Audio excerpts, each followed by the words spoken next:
come down. No, that is just straight up not how it works.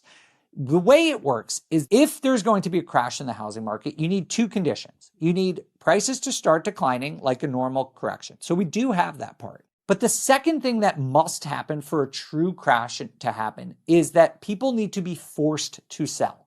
Forced selling is this really important element of a housing market crash.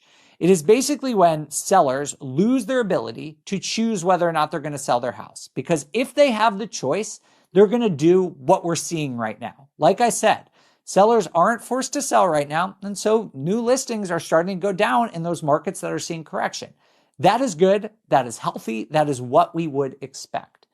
The only thing that would change this up and tilt us towards a crash scenario is if people stop paying their mortgage, and instead of people opting out of selling, the bank says, actually, you're not paying your mortgage, so you have to sell so we can call your loan due and we can get repaid. That's what happened in 2008. We saw prices start to decline. People weren't able to pay their mortgages. Banks started to foreclosure, and it created this sort of cycle, right?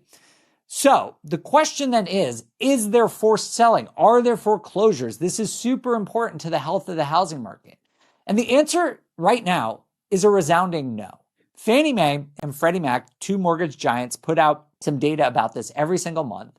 And what we saw in the single family, so for average homeowners, the delinquency rate for 90 plus days, so like serious delinquencies or in foreclosure. So any stage of foreclosure, this is, a lot of people think like, oh, they just haven't been foreclosed on yet. This is any days serious delinquency or later in the foreclosure process. It actually went down last month. Both Fannie and Freddie show modest declines for the last months we have. From April to May, it actually went down. That is super important.